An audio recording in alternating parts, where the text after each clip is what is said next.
সুলতান মাহমুদ গজনবী রহমতুল্লাহি আলাইহি উনার কিতাবে একটা ঘটনা উল্লেখ করছে। সুলতান মাহমুদ গজনবীর বাড়িতে যখন স্বর্ণ এবং রূপা, স্বর্ণের টাকা পয়সা ধন দৌলত চুরেরা গাঠটি বান্ধে, উনি দেখছেন না দেখছে না, উনার নিজের সম্পদ লইয়া যায় সুদে, দেখেও কেন না করেন না? কারণটা কি? আমার আপনার বাড়ি আর সুলতান মাহমুদের বাড়ি বেশ কম আছে।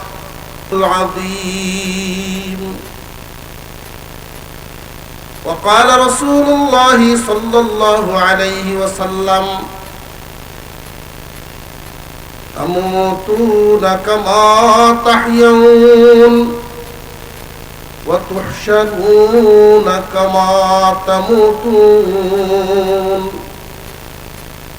وصدق رسوله النبي الكريم ونحن على ذلك من الشاهدين والشاكرين والحمد لله رب العالمين।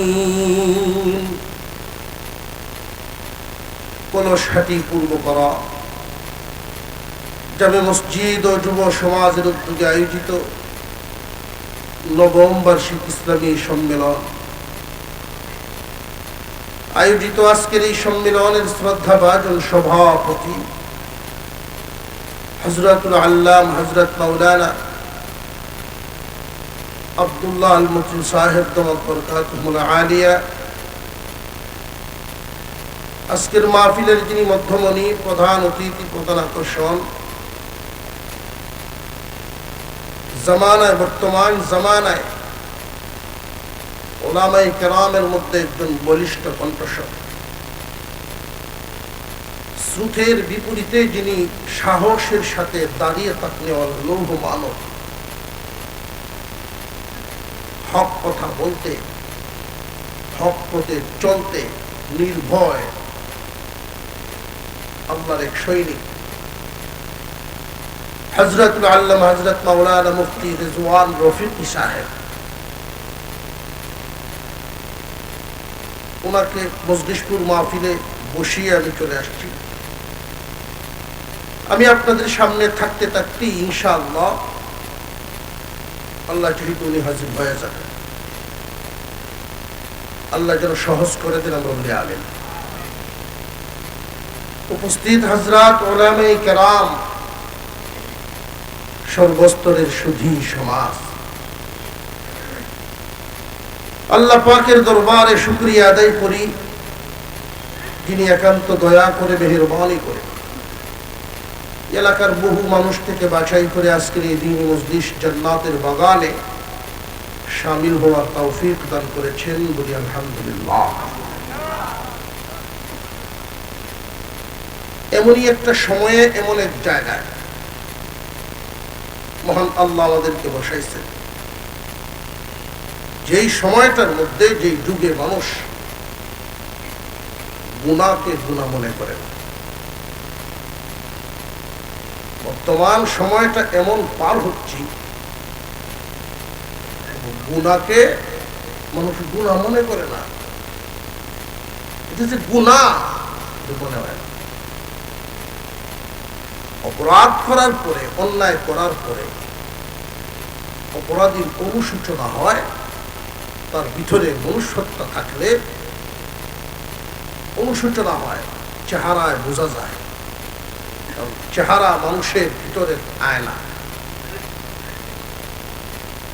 বর্তমানে বেশিরভাগ মানুষের হালত হলো এমন, গুনাহকে গুনাহই মনে হয়। দাওয়াতের তাবলীগে গেছি আমি, ছাত্র জীবন 13-14 বয়সে,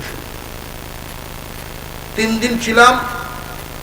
3 দিন পরে যখন বাড়িতে আসবো, তাবলীগের আমির মহোদয় তিনি বলছেন, আমি সাথ যে আমরা সবাই একসাথে বসে সামানগুলো মাঝখানে রেখে যার যার নিজের গুনার উপরে তওবা করেন। এর মধ্যে এক মুরব্বী তিনি বলতেছেন, হুজুর আমার তো জানা মতো কোনো গুণা নাই। আমি সবও সাহেব হয়েছেন, আমরাও সাহেব হয়েছি। আরেকজনে করতেছে এই গুণা সারা মানুষ আছে তো, না আমার জানা মতো কোনো গুণা আছে বললে মনে হয় না, আমি জানি না কেউ কাঁচাই ধরা আছে। সরল সোজা মানুষ বুঝানি বড় কঠিন কাছে। আমি জিজ্ঞাসা করছি, ওই সময় আমার 13 থেকে 14 বয়স। আমি জিগাইলাম যে চাচা আপনার তো কোনো মসজিদও ভাই না, আসল বা কোনো ভাই না, তো বাবা এই যে তো ভাবি না, আমার কথা বলতেই পারি না। এই পুরা জীবনে যে নামাজ পড়লো না, এটা গুনাহ মনে হয় না। এই জামানায়ও আমাদের আশপাশে ডানে বামে চলাফেরা করনেওয়ালা আমাদের সমাজে আল্লাহর হুকুম পালন করে না এমন মানুষ আছে না? আপনারা ডরাইতেছেন, আস্তে আস্তে করতেছেন, একটু গেলে যদি আটকায় যেতে থাকলে আমরা নামাজ পড়ি না, নবীগুলোর সামনে বড় গোলা হয়ে লাগবো, এই ডর ডরাইতেছেন। আল্লাহর হুকুম ছাড়নেওয়ালা আছে না নাই? আরো জোরে কন। এমন এক সময়ে, যে সময় মানুষ গুনার দিকে যায় জোয়ারের মতো, আর নেক কাজের দিকে আসে ধীরে ধীরে পিঁপড়ার মতো। নেকির প্রতি মানুষের আগ্রহ, আকাঙ্ক্ষা, লোভ তুলনামূলক কম। দুনিয়ার জন্য মানুষ যেই পেরেশান আর যেই পাগল, দুনিয়া যেই বোঝা বুঝে, আখেরাত কামানোর জন্য এত পাগল করাও না, এত পেরেশানও না। মানুষের চলাফেরায় বোঝা যায় কয়েকশো বছর, কমপক্ষে কয়েকশো বছরের ভিতরে এই দুনিয়া থেকে আমরা দেখতে মারা যেতে, অথচ প্রতিটা মুহূর্তে মুহূর্তে মুহূর্তে মুহূর্তে জমি আমাকে ডাকে, ব্যবসার গদি আমাকে ডাকে, যেই ঘরে বসবাস করি সেই ঘর আমাকে ডেকে ডেকে নসিহত করে। সেটা কি? হে মুসলমান, আল্লাহর বান্দা, সাবধান সাবধান, আমাকে কিন্তু তুমি চিরদিনের বন্ধু ভেবো না। তুমি আমার বহু দিনের লম্বা কোনো সাথী মনে করবা না। আমার বুকে কোন লাঙ্গল চালাও, চাষাবাদ করো, তোমার আগে এমন বহু মালিক আসছে, থাকতে পারে নাই, চলে গেছে। তুমিও থাকবা না, তুমিও চলে যাবা। চিন্তা করো ওই জায়গার, আমার নিয়ে কোনো ভাবনা চিন্তা পেরেশান হইও না। ভাবনা চিন্তা করো ওই জায়গার যেখানে তুমি চিরদিন থাকবা। আমাদের কেন্দ্র বাজারে অনেক পুরানা ব্যবসায়ী একজন উদ্দার স্বর্ণকার, বয়সের ভারে এখন হাঁটা চড়া করতে পারেন না, ঘরের মধ্যেই থাকেন বিছানায়। সপ্তাহে একদিন নাতিরা ছেলেরা ধরে ধরে ওই তার আগের দোকানে নিয়ে বসায়, চেয়ারে বসে মানুষগুলো দেখেন, তার একটু ভালো লাগে, 7 দিন ঘরে ঘরে। ঘটনাক্রমে আমি গেলাম তার দোকানে, আমি খেয়াল করতেছি হিন্দু লোকটা বারবার গদিটার দিকে তাকায়, লোহার সিন্দুকটার দিকে তাকায়। কথাগুলো লেগে লেগে আসে স্ট্রোক করা রোগী। মুরব্বীর কাছে গিয়ে বসছি, কি দেখেন আপনি? বারবার কি দেখতেছেন? উনি ইশারা করে বুঝাইলেন, ওই যে সিন্দুকটা দেখতেছি, এই যে লোহার সিন্দুক, এটা 18 বাড়িয়ার একজন বড় মহাজনের সাথে মিলে আমি কলকাতা থেকে আনছিলাম। আমি এই সিন্দুক লাগাইছি কুলচি, লাগাইছি কুলচি 40 বছরের আরো বেশি। কিন্তু এখন তো এই সিন্দুক আমার চিনি না। এই যে গদিটা, এই গদিতে আমি ব্যবসায়ী ছিলাম, সবচাইতে পুরাতন ব্যবসায়ী। এই গদি আমার ছেড়ে দিল, এখন আমার ছেলে বসে। এই বুঝি দুনিয়া? হিন্দু লোকে কয় এই বুঝি দুনিয়া। তার এই দৃশ্যটা আমার জন্য এক নসিহত হয়ে গেছে। আমাদের প্রতিদিন কদম যায় কবরের দিকে, কিন্তু নজর তাকে দুনিয়ায়। कदम सुए मरकद नजर सुए दुनिया, कदम सुए मरकद नजर सुए दुनिया।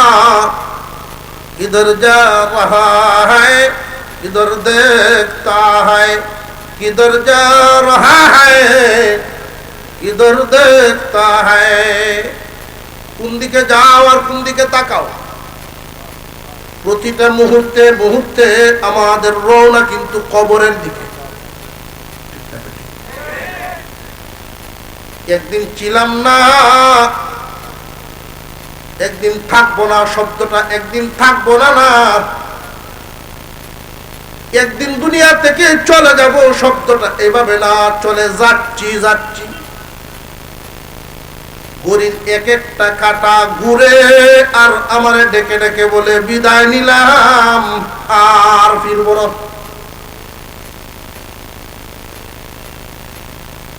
আল্লাহর পয়গম্বর বলেন, দুনিয়ার হায়াতটা আমাদের পরীক্ষার জন্য দেওয়া হয়েছে। দুনিয়াটা একটা পরীক্ষার হল। কিসের হল? আরে একটু জোর জান না হলে একটু জোরে করছে, আসলে জাম দিবে যে বইয়ের থাকলে কেমনি হুজুর এখন মারহাবা। আজকের মাহফিল আল্লাহ কবুল করেন, বলুন আমিন। যেই লোকগুলো কষ্ট করে এই আয়োজনটুকু করলো, সারা বছর যোগাযোগ করলো, আর এই রুবেল ভাই চেয়ারম্যান সাংঘাতিক যোগাযোগ, মনে হইতেছে খুব গুরুত্বের সাথে জীবনের কাজের একটা অংশ বানায়। আল্লাহ তাদের এই কাজের উসিলায় হেদায়েতের রাস্তা সহজ করেন, কবুল করেন, বলুন কোন কার উসিলায় আল্লাহ কি করায় বলা যায় না, ঠিক না বেটে? কখন কোন কাজে কাকে লাগাবেন আল্লাহ জানে। মুসা আলাইহিস সালামের জামানায় এক লোকের আতর নাই, ভাও নাই, লোকটার হালত বুঝতে জোর উঠলে আল্লাহ লাগাই মারে, ফিস লাগাই আছে আল্লাহ লাগাই মারে, উষ্টাকায় লোকটা উঠে আসছে আল্লাহর প্রতি রাজি আসে, অথচ আতর নাই, পাও। মুসা আলাইহিস সালামকে পাইল, আল্লাহ পয়গম্বর দিক দিয়ে যা, আল্লাহর নবী আপনি মেহেরবানি করে আল্লাহকে একটু জিজ্ঞাসা করবেন, আমার মতো এমন এক বান্দা আল্লাহ কেন বানাই, আমার কোন কামনা লাগাইলেন? মুসা আলাইহিস সালাম জিজ্ঞাসা করেছেন, আল্লাহ বলেন, পয়গম্বর তুমি কইও জাহান্নামের একটা ছোট ছিদ্র বন্ধ করেন। মুসা আলাইহিস সালাম যখন ফিরেন, তার সাথে সাক্ষাৎ, ও ওগো আল্লাহর বান্দা শোনো, আল্লাহ তোমারে বিনা কারণে বানান নাই। এই পৃথিবীর জমিনে সবগুলোর হালত, সব কারণ কি আমরা সবাই জানিনি? কোনটা কোন কারণে বানাইলেন, কোনটা কোন কারণে বানাইলেন, আমাদের সব জানা নাই।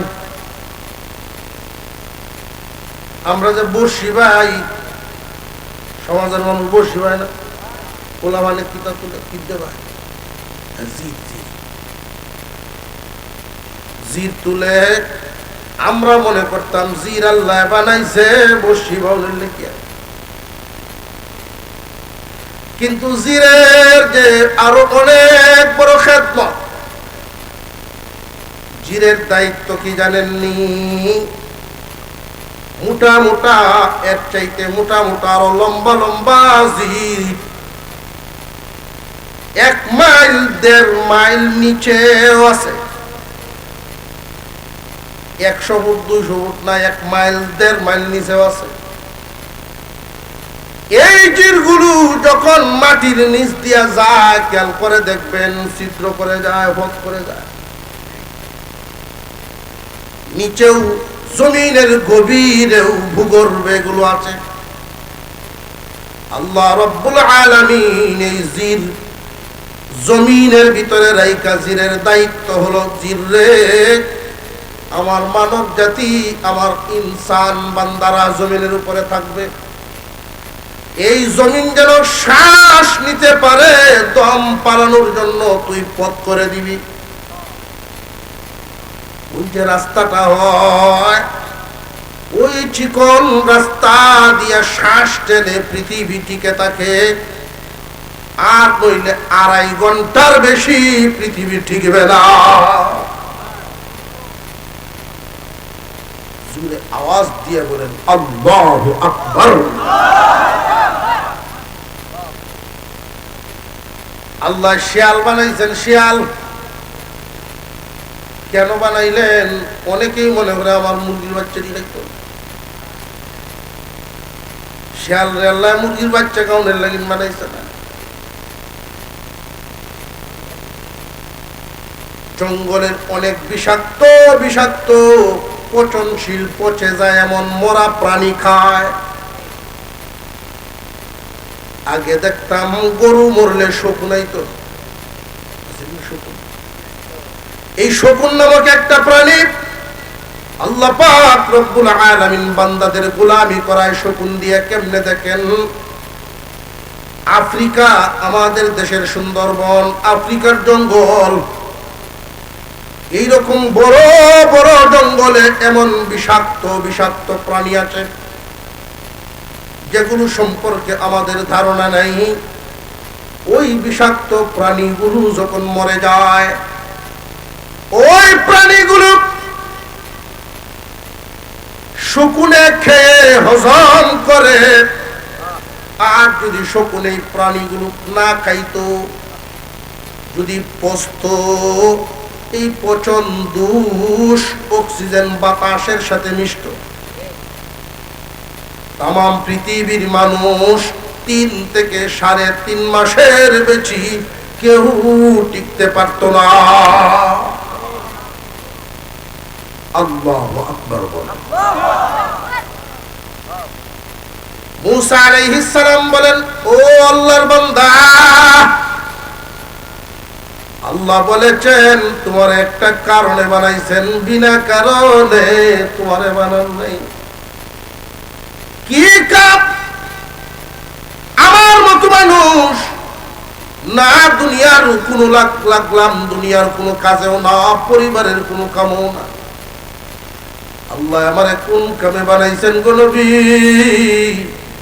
মুসা আলাইহিস সালাম বলেন, আল্লাহ বলেছেন আল্লাহর যে জান্নাত এবং জাহান্নাম আছে, বান্দারে তোমারে দিয়ে জাহান্নামের ছোট একটা ছিদ্র বন্ধ করবেন।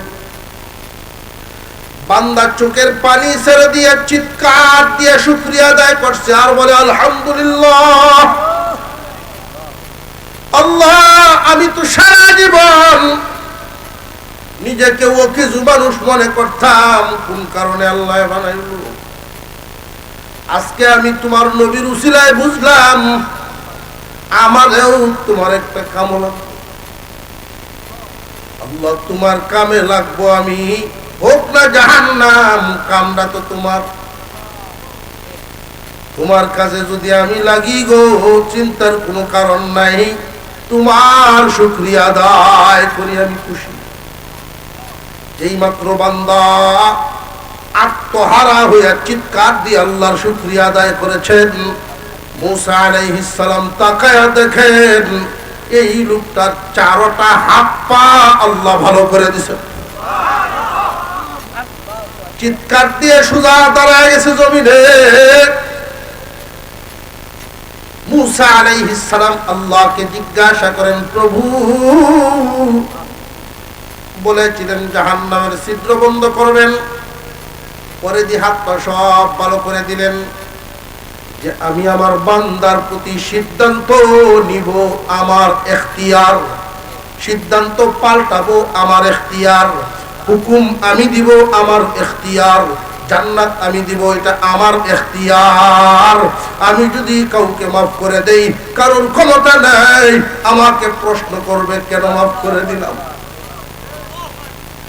এই রহমতের আশায় আকাঙ্ক্ষায় তাকায় থাকি, আল্লাহ তুমি যদি মাফ করে দাও, কে আছে তোমারে জিজ্ঞাসা করবে কেন মাফ করলাম। বান্দা যখন আল্লাহর কুদরতি পায়ে সেজদা দেয়, আল্লাহ এবং বান্দা এত কাছাকাছি হয়, আল্লাহ জিজ্ঞাসা করেন বান্দারে নাকের গরম শ্বাস আমার পায়ে কেন দিলি রে? বান্দার মনের আকাঙ্ক্ষা হলো জাহান্নাম থেকে বাঁচা, জান্নাত পাওয়া।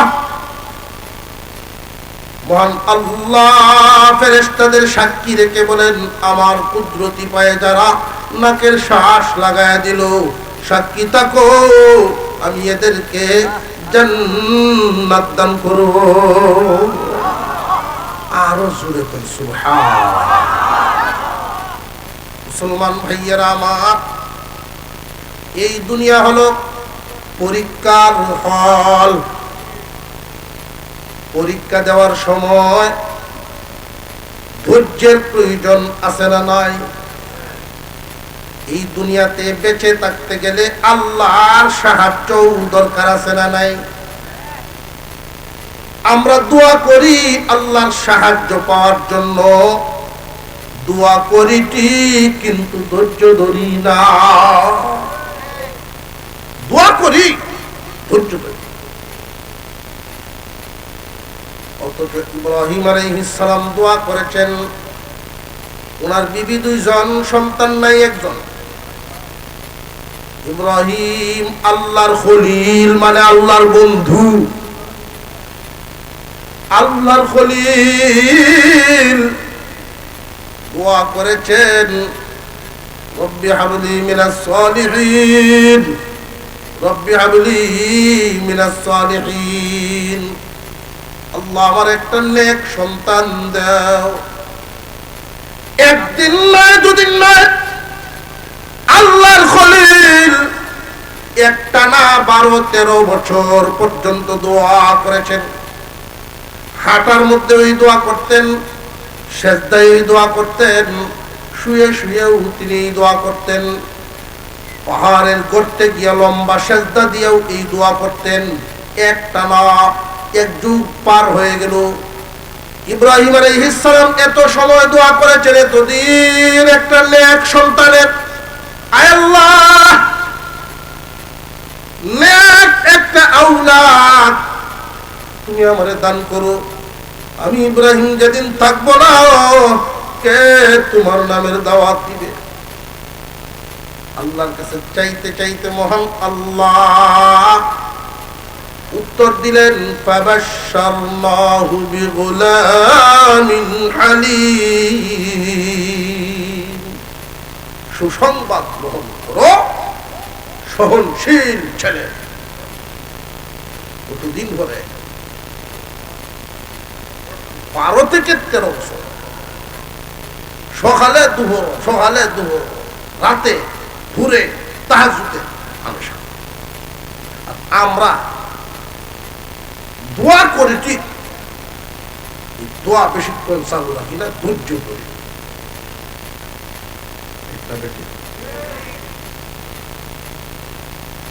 কোন এক জালেম তার গরু দিয়া ফসল খাওয়াইছে, নষ্ট হয়েছে, অথবা রাতের আধারে কেউ একজন তার জমিনের 2 গোল্লা ধান কেটে নিয়ে গেছে, অথবা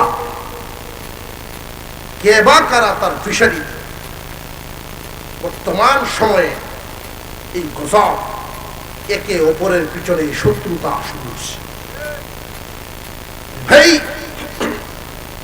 আপনি শুধু একটা ব্যক্তির মাল নষ্ট করছেন না, জাতীয় সম্পদ নষ্ট করছেন। শুধু সম্পদ নষ্ট হচ্ছে না, লক্ষ লক্ষ হাজার হাজার প্রাণীর প্রাণ হত্যা করছে, জীব হত্যা করছে, মানুষের রিজিক নষ্ট করছে। আর যারা রিজিক নষ্ট করে এদের কঠিন ভয়াবহ শাস্তি হয়, দুনিয়াতেও হয়, আখিরাতেও হয়। যারা ধান কাটে, ফসল নষ্ট করে, রিজিক নষ্ট করে, আল্লাহ এদেরকে জাহান্নামের সাজা দিবেন এবং দুনিয়াতে না খাওয়ায় না। অনেক মানুষ হয়তো মনে মনে ভাবতে পারেন, না খাওয়ায় আমার আল্লাহ করবি, পাবের জমির কম আছে আমার, আজ দেখাইলেও তো সারা ভাড়া নিয়ে যেতাম।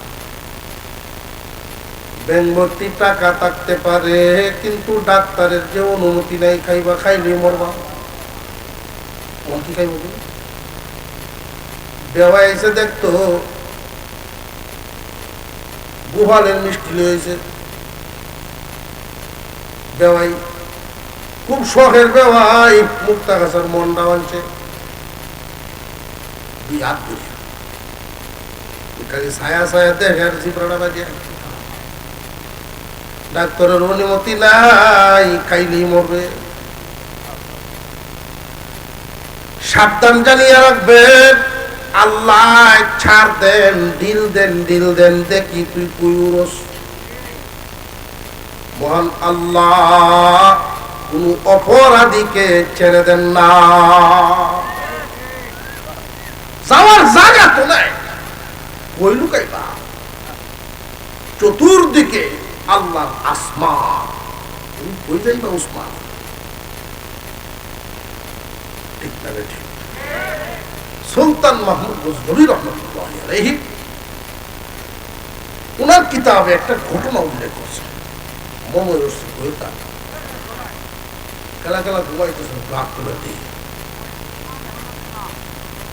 সবাই সোজা, কারা কারা হোজা 2-8 হাত তুলে দিয়েছে। নারায়ে তাকবীর,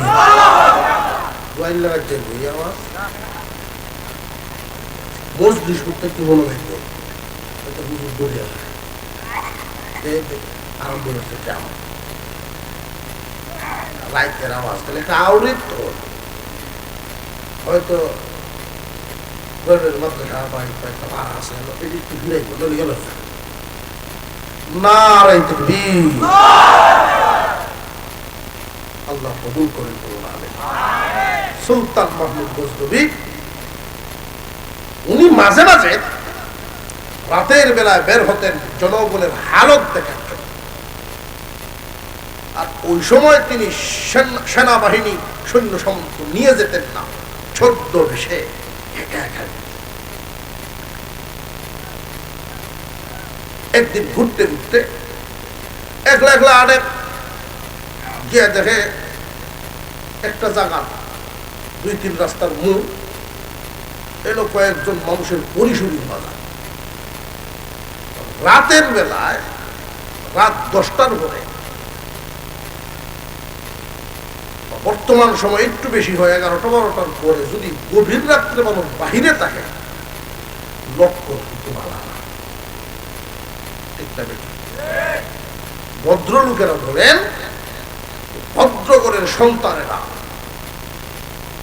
সন্ধ্যার আগেই ঘর নয়, ভদ্রগরের দায়িত্বশীল রোজগারেরা 10টার আগেই ঘর হয়, ফজর পর্যন্ত তারা ঘরে থাকে।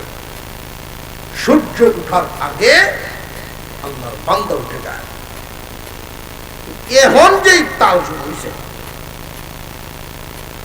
ফজর পর্যন্ত তো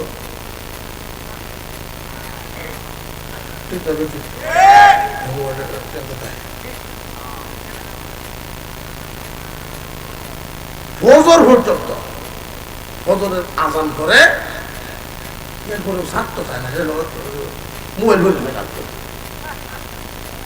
এই সময় মোবাইলের সময় এই সময় সারে আহা এগুলো 12টার সময় উঠিয়া না ভাই কামের বরকত তো তিনটাতে করতে জায়গা জানো না, মোবাইলের ভিতরে দেখে থাকে না। আল্লাহ এদেরকে সহি বুঝতেন। মোবাইল যে তুমি দেখতেছো, হয়তো কোনো একটা বিষয়ের প্রতি তুমি আসক্ত, জায়েজ বা নাজায়েজ। যদি নাজায়েজ বিষয় হয়ে থাকে, তোমার জীবন ধ্বংসের দিকে। খুব বেশি দিন না, ধ্বংসের দিকে। জায়েজ দিকও, জায়েজ কাজও সময় আছে। রোজা সওয়াবের কাজ, কিন্তু বছরে কিছু দিন আল্লাহর পক্ষ থেকে নিষেধ করা আছে। এই দিন রোজা রাখা যদিও সওয়াবের কাজ, এই দিন রাখা যাবে। মানুষকে আল্লাহ দিন দিয়েছেন, পরিশ্রম করবে, রুজি রোজগার করবে, ব্যবসা বাণিজ্য কাজ কাম করবে। আর রাত দিয়েছেন বিশ্রাম করবে, ঘুমাইবে। পাবলিক করে কি উল্লেছে, রাত তারা না ঘুমায় গোড়াগড়ি করে বিশ্রাম, আর দিন গোড়া ঘুমায়। কাজ কাম গেল কি, কাজ কাম আছে। এই জন্যই তো অভাব দেখা দিবে, এই জন্য সুদখোর বাড়বে, ঘুষখোর বাড়বে। যেহেতু কাজ করার সময় নাই, রুজি রোজগার আইব করতো, বই আসাতে খাওয়ানো যায়, এমন এক ফ্যাক্টরি কিছু পয়সা সমাজ ছেড়ে দিলেই কারণটা হয়ে যায়। এই সমস্ত অকেজু মানুষ সমাজের জন্য বুঝার সামিল।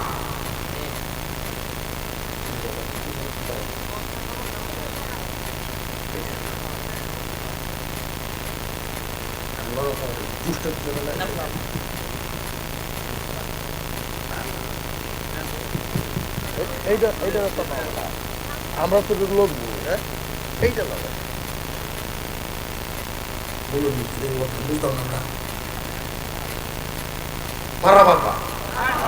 আল্লাহ কবুল করেন। সুলতান মোহাম্মদ গজনবী, মনে আছে না ঘটনাটা যাতে একটু আগ্রহতার পানি দিয়ে। গভীর রজনীতে কয়েকটা যুবক বয়সের মানুষ, উনি তো সুলতান বাদশাহ, উনার দেশে লক্ষণটা বুঝতে বলবো, কাছে যাই।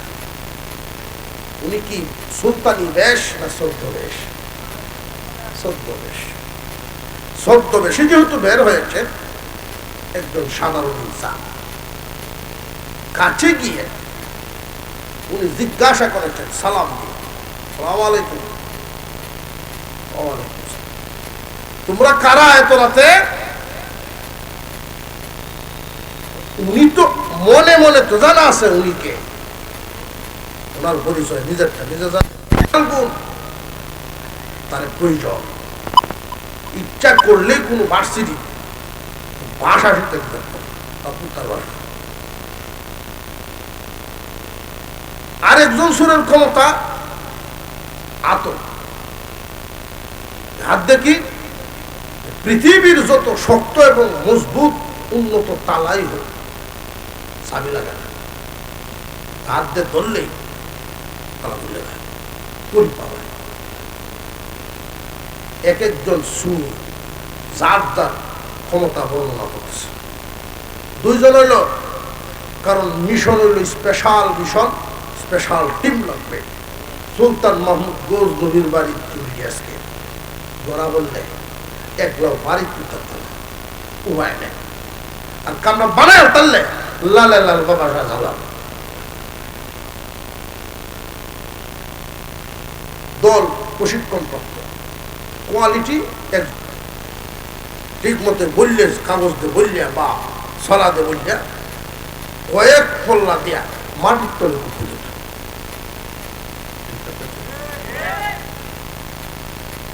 আমার নাক আল্লাহ এমন শক্তি দিছে আমি নাক দিয়ে টান দিলে মুখে বইয়েরটা পারি কোথানো স্বর্ণ কোথানো রূপা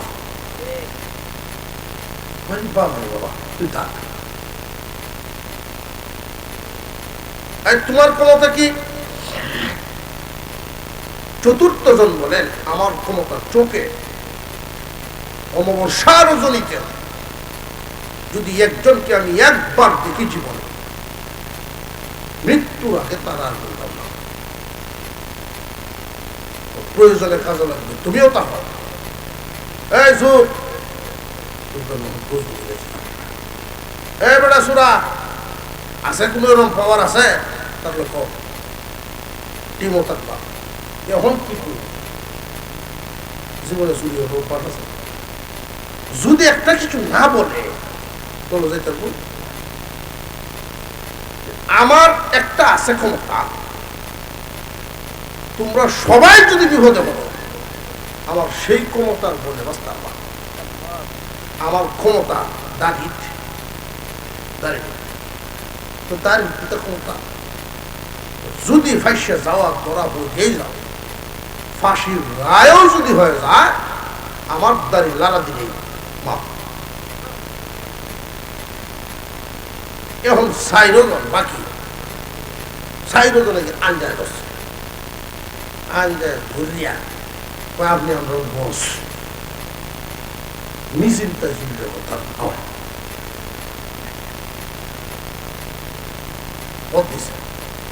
যেই মাত্র গেট পর্যন্ত গেল কুকুর তো তার বক্তব্য শুরু করল। কানওয়ালারে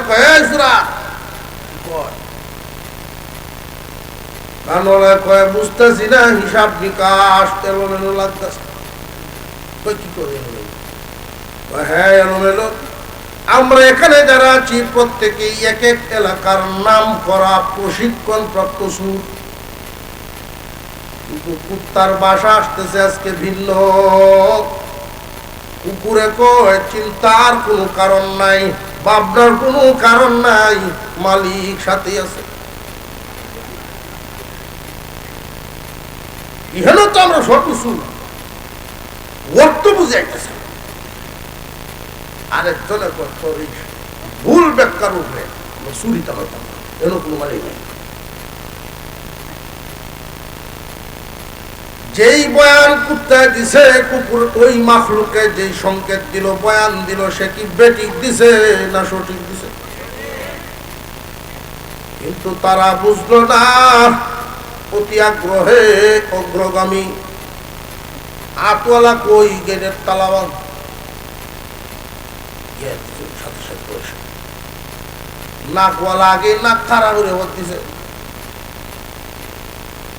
কিছুক্ষণের ভিতরেই বস্তা ভরিয়েছে স্বর্ণর উপরে কাটটি বান্ধে তাড়াতাড়ি কর, কারণ আজান হওয়ার আগেই এলাকা ভারী দিতে হবে। এক একজন এক এক দিকে যাও, সব গিয়া ওই আউরের গাব গাছটার তলে কেন আছে না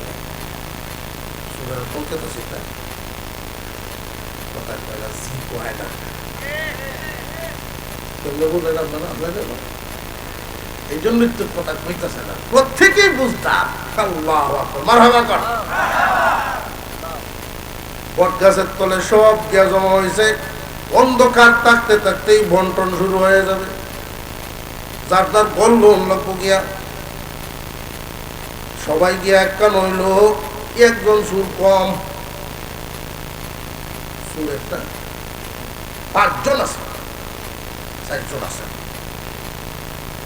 কিন্তু কই গেল দাঁড়িয়েলা কো দাঁড়িয়েলা তুলে তুলে। এখানে একটা প্রশ্ন জাগে, সুলতান মাহমুদ গজনবীর বাড়িতে যখন স্বর্ণ এবং রূপা, স্বর্ণের টাকা পয়সা ধন দৌলত চুরের গাঠটি বান্ধে, উনি দেখছেন না দেখছে না,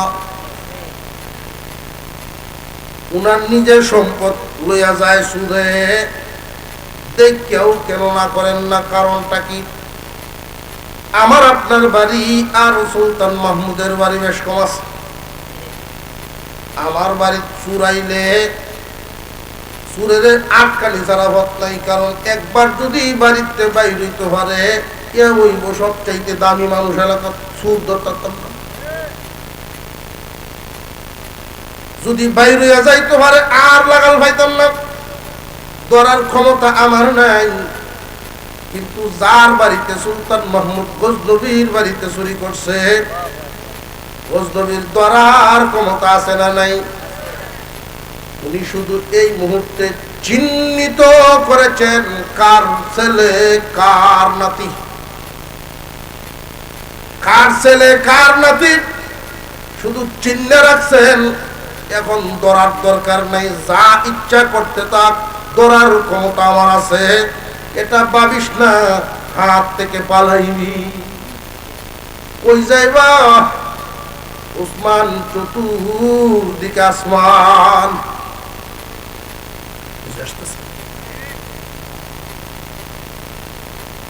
বাগানে ঘরাইতেছে সাইকেল আর মুহে মুহে কয় একটা চুল নাই, তাই মানুষটা ভালোই আছে, যা হয়েছে ভালাই হয়েছে, আমরা তো বাগানটা করবো একটু বেশি করে পাইলাম।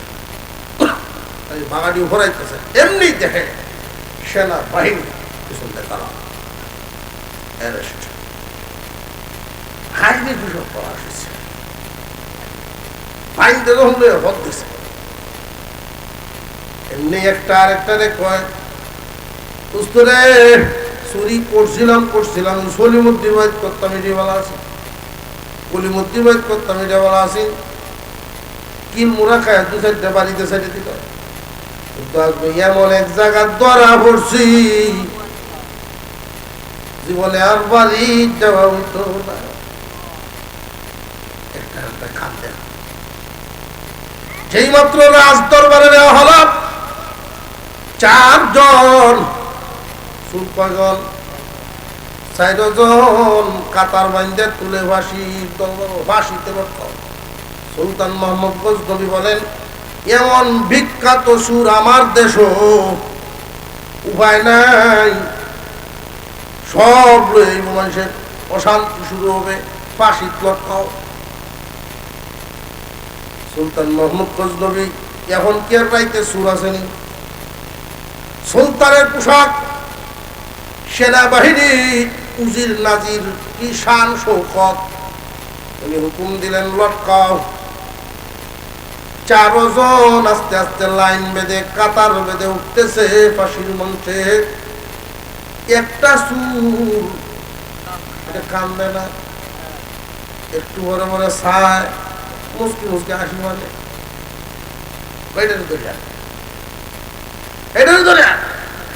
কান্দে বোঝা যেতেছে, আর হ্যাঁ আমার দিকে ছায়া মুসকি মুসকি হাসিও করে, তোর বইটাই তো শুনতে হয়। কোন কারণে আসছ প্রবাদ সাহেব? আমরা যখন চুরি করি রাতের বেলা, আমাদের আরেকজন সাথী আছেন সুর, আমাদের এক একজনের ক্ষমতা এক একটা। আমাদের সেই সাথীর ক্ষমতা এবং দক্ষতা ছিল তার দাড়িতে, কথা ছিল সময় মতো যার যার শক্তি ব্যবহার হবে। এই 3 জনের শক্তি 3 জায়গায় লাগাইছে। আমার ক্ষমতা আছেন চোখে, আমি ঠিকই চিনে ফেলেছি, আমি চিনতে পারছি এই দাড়িওয়ালাকে চিনেন। যদি এখন গো দয়া করে দাড়িয়ে লাড়া দে, আমরা তওবা করব, জীবনের কোনো দিন চুরি করব না।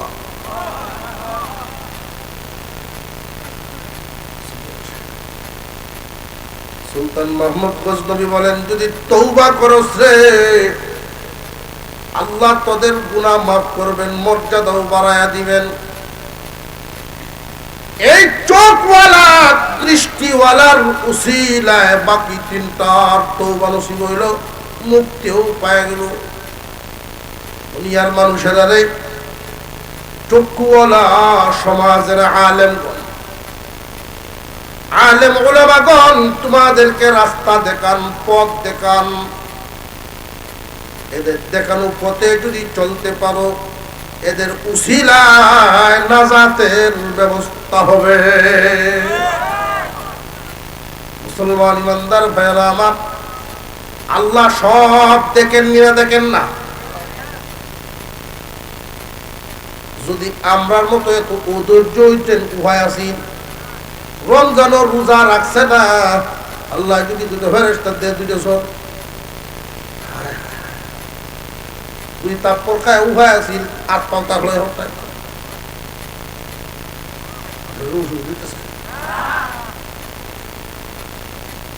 يا أيها الذين آمنوا استعينوا بالصبر والصلاة إن الله مع الصابرين।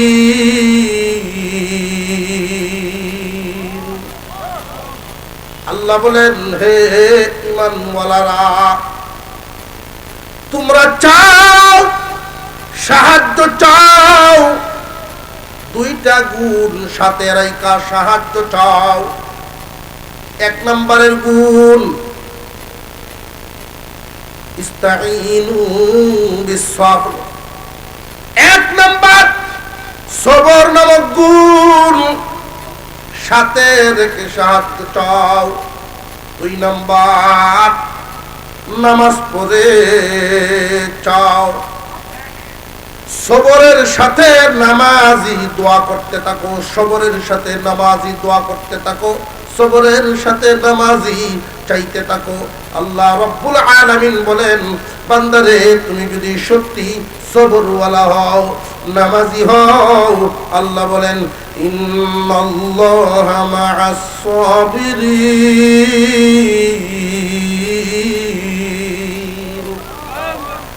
আল্লাহ নিজে সবরকারীর সাথী হইয়া যান। সবরকারী কেন?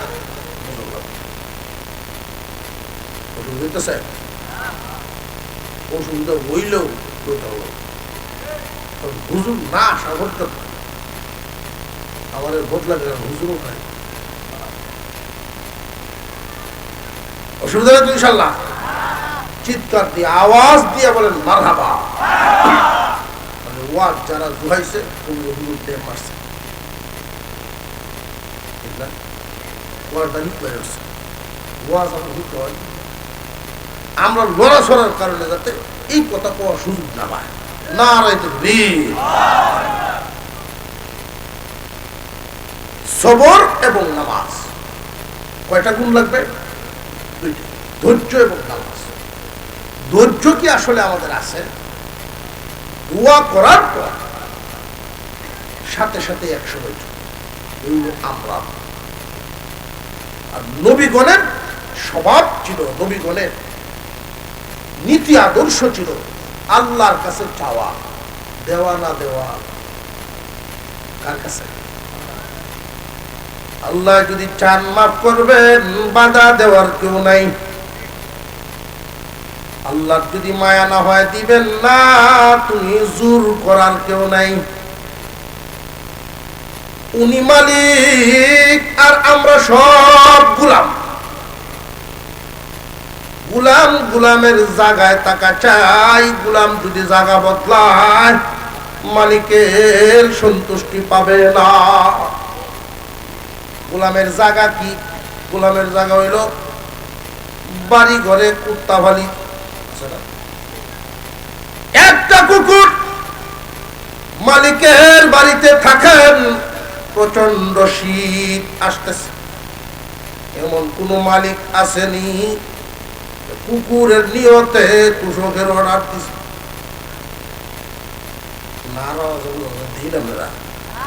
জোরে করবেন আছে? বোয়াল মাছ আনছে বাজার থেকে মালিকে, কুকুর দেখবেন ভিসা লইছে, দেখতেছে আর মনে মনে কুকুরটা খুব খুশি, খুশি বইব। বিবিরে কি এই কথা কোনদিন কোন মালিককে বলছেনি যে আমরা তো প্রত্যেকেই 2-4টা করে টোমা খাইবো, কুত্তাটার লাগিলে একটা টোমা রাখবো? আছে? কুকুর খুব খুশি, বন্ধুদেরকে উত্তর ভাড়ার দক্ষিণ ভাড়ার 3-4 কুত্তারা দেহতের চায় সুন্দর হয়ে যায়। রাত দেখবেন আপনি যখন খানা খান, 2 ভাও সামনে দেওয়া এমন কুতা দিছে, মাঝে মাঝে আওয়াজ দেন, মালিক আমি আসি। ঘরের মহিলায় ফতুয়া দিছে, রাইতে জুড়া বাইরে ভাঙানি নাই।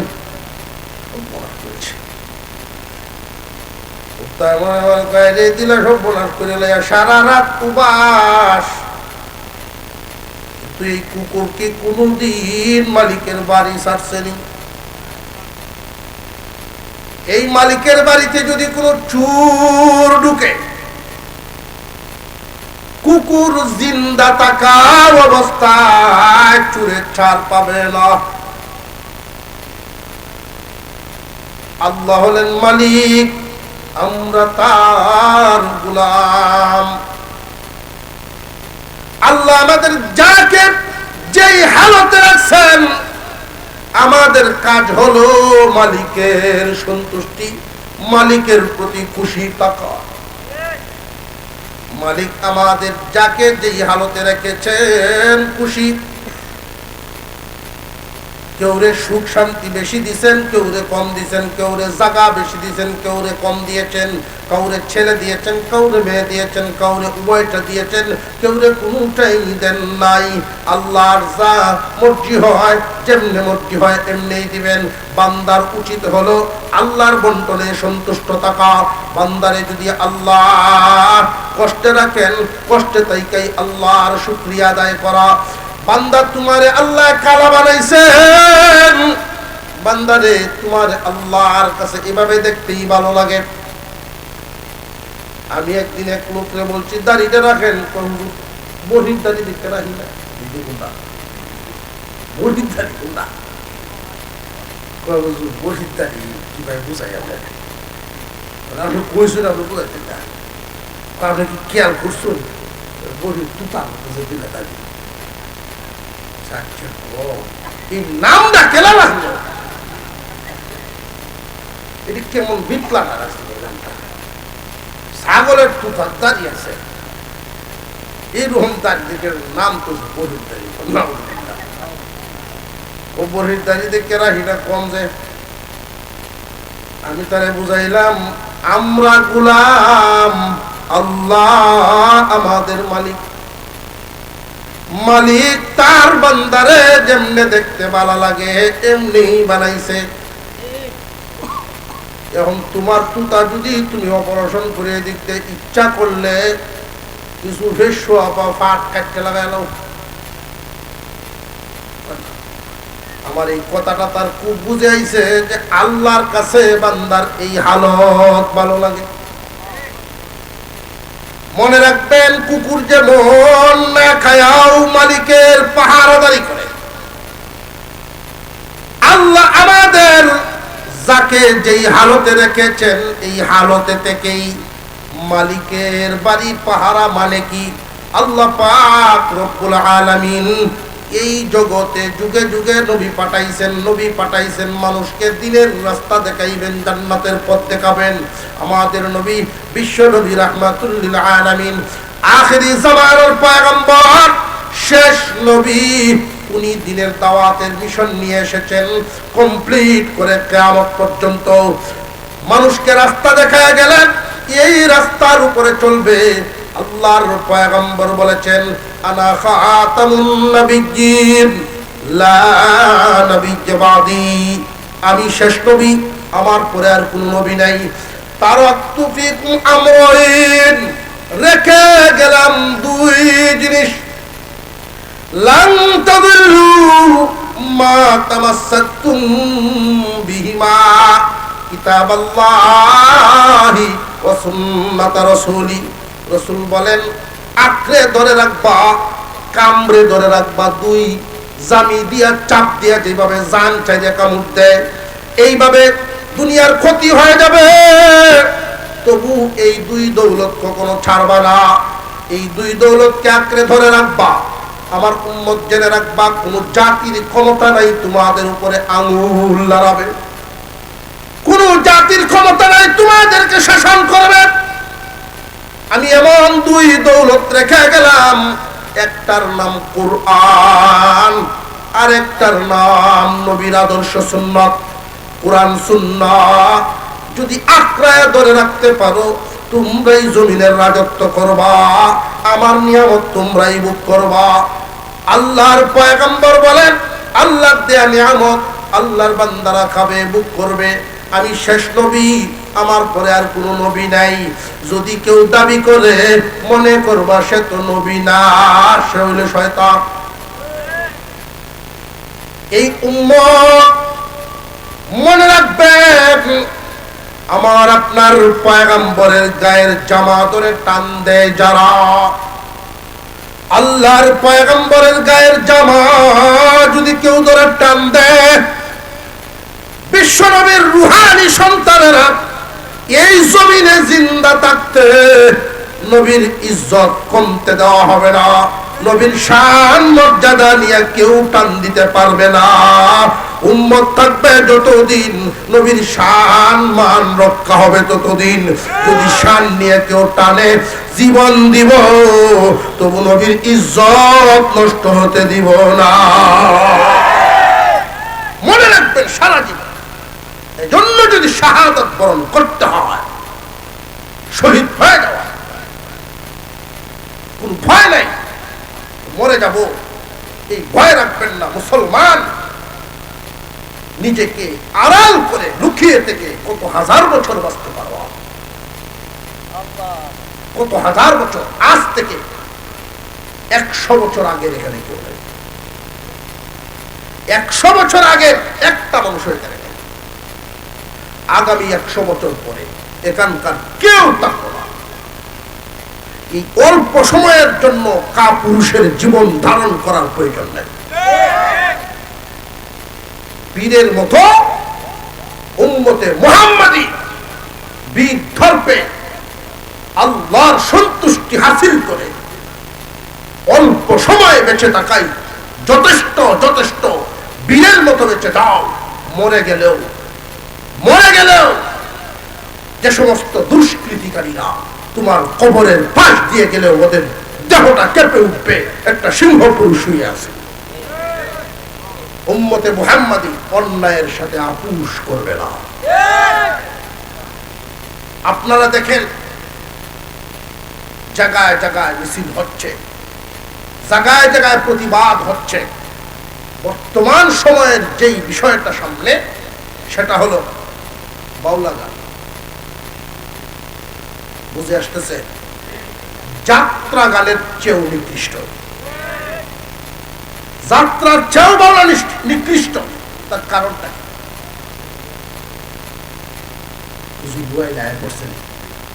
আমরা আলহামদুলিল্লাহ এমন ভাই কইতাম, কিন্তু রয়্যালটা কি উনি শুনতে পারে। হুজুর আইসা পড়ছেন, আমরা খুশি না বেজার? চিৎকার দিয়ে বলেন আলহামদুলিল্লাহ, নারে তাকবীর।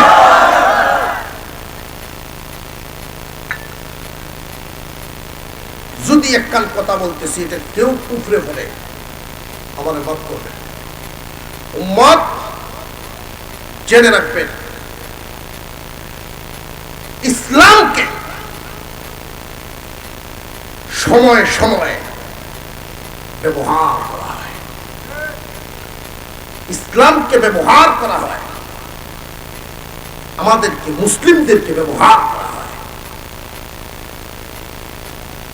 আলেম ওলামাদের কাজ জমিনে ঘাস হয়ে গেছে, জমিন দখল করা আমাদের উদ্দেশ্য না, ঘাসটা সাফ করে দেই, জাতি যেন কৃষিটা ভালো করে করতে পারে। এই জমিন আবেগপ্রবণ মানুষের বসবাসের জমি। এই দেশের মানুষ তো রাজনগরী হুজুর রহমতুল্লাহি আলাইহি ওনাদের পূর্বপুরুষরা আসার আগে বড় বড় আলেম আমাদের চেহারা তো দেখে নেই। এদেশের মানুষ আবেগপ্রবণ মানুষ, বিভিন্ন আকীদার মানুষের আনাগোনা হওয়াতে সঠিক ইসলামের পরিচয়টা খুঁজে পেয়েছে বহু করে।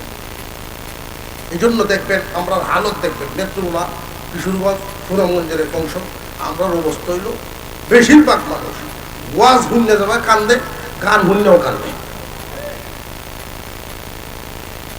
ওয়াজ হুন্নেও কান্দে, গান হুন্নেও কান্দে। ইউসুফ নবী প্রেম করছিল, ইউসুফ নবী যার প্রেমে জুলেখা বিবি গো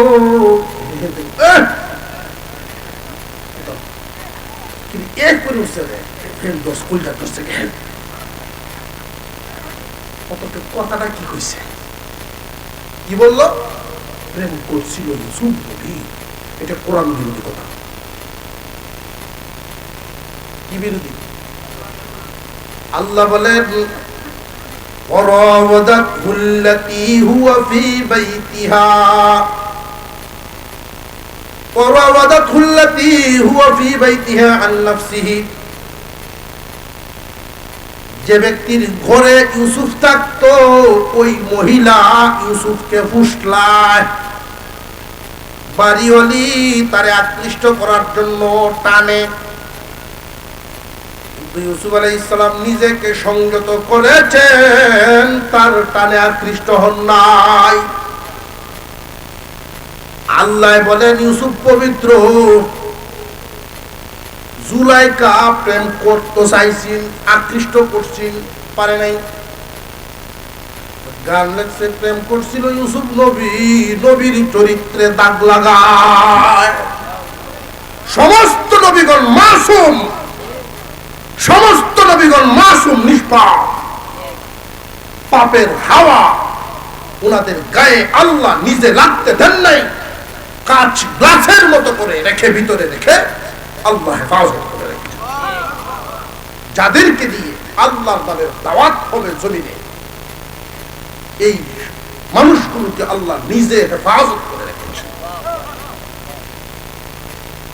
যেই গানে আল্লাহর মর্যাদা ঠিক থাকে না, গান হারাম।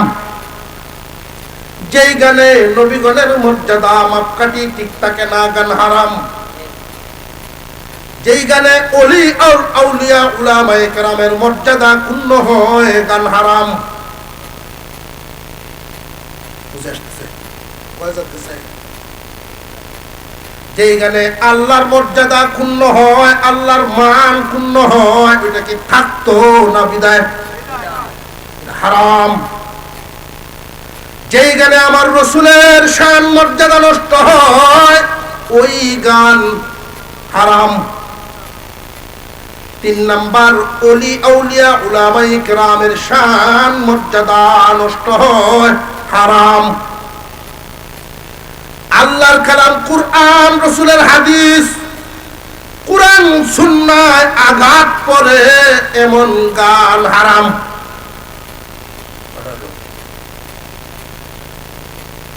আমার যুব সমাজের চরিত্রে এক ধরনের উস্কানি দেওয়া হয়, তাপ দেওয়া হয়, উত্তেজিত করা হয়, যেই গানে হারাম। যেই গানে কলম আমি যে কথাগুলো বলছি আপনাদের আকল, আপনাদের বিবেকে কোথায় ফেলায় দেন, আপনাদের জবাব দিন। আল্লাহর মর্যাদা নষ্ট হয় এমন লেখা, এমন গান চলতো না, বন্ধ। নবীর মর্যাদা নষ্ট হয় এমনটা থাকতো না, বন্ধ হবে। যেই জায়গায় উলামায়ে কেরামকে নিয়ে কটাক্ষ করা হবে, আল্লাহর ওলিগণকে নিয়ে কটাক্ষ হবে, থাকতো না, বন্ধ হইত। বাউলা গলার কিতাব এই বুঝে আসতেছে? যাত্রার চেয়ে নিকৃষ্ট বাউল গান। কেন? যাত্রা গান মানুষ নষ্ট হয়, যাত্রা গান খারাপ, এটা সবাই জানে। কিন্তু কিছু মানুষের ভিতরে বাউল গানের ব্যাপারে দুর্বলতা আছে। এই জন্য বাপে ডাহে ভূতেরে, ভূতে ডাহে বাপের আব্বায় যাইয়ে। ওই বলা হলো এটা তো ভালো কাম। হারাম খারাপ কাজরে যদি ভালো বলা হয় ওইটা খারাপের চেয়েও আরো ডাবল খারাপ।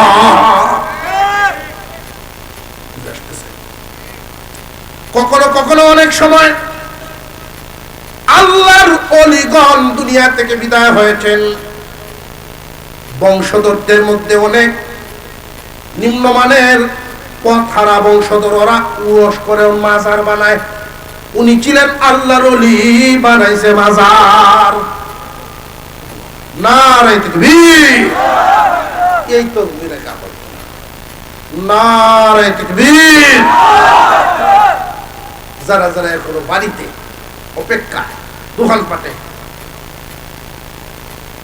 আপনারা আর দেরি করার সুযোগ নেই, শেষ মুহূর্তে এসে পৌঁছে গেছি আমরা। আজকের মাহফিলের যিনি প্রধান আকর্ষণ, মধ্যমণি, সারা বাংলার আলোড়ন সৃষ্টিকারী, মধ্যে মুজাহিদ, লৌহ মানব, আমি আগেই বলেছিলাম শ্রুতের বিপরীত যিনি, সাহসের সাথে দাঁড়িয়ে থাকতেও পিছপা হন না, হক কথা বলতে কখনোই উনি পিছপা হন না, এমন মজবুত।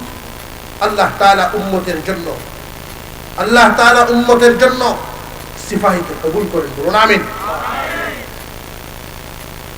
আপনাদের সামনে আলোচনা করবেন আজকের মাহফিলের প্রধান মেহমান হযরতুল আল্লাম হযরত মাওলানা মুফতি রেজওয়ান রফিকি সাহেব। উনি আপনাদের ইমানি জজবা, সহি সহি তাত্ত্বিক কথা শোনাবেন আখেরি মুনাজাতের মাধ্যমে।